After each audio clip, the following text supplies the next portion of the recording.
lần người ơi, không biết chỉ là một lần rồi thôi. Sao em vội xa, sao em vội quên, sao em vội đi? Hãy nói với nhau một lời người ơi, dù biết nói gì cũng chỉ vậy thôi. Sao người ra đi, sao đời chỉ với em.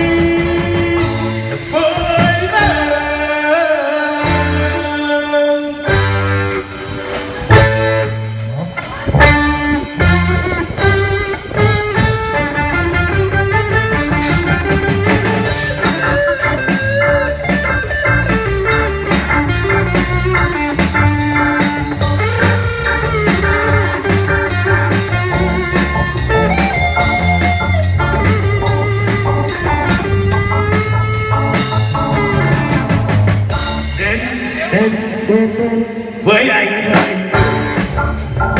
đã say đắm đến rồi vài ngày đi xa, còn lại gì trong đó. Đến với anh ơi, đã say đắm đến rồi vài ngày đi xa, tình yêu rồi sẽ qua.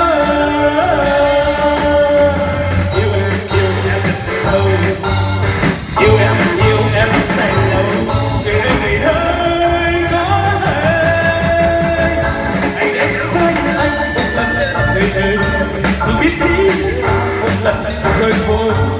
Sao em vội xa, sao em vội quên, sao em vội đi?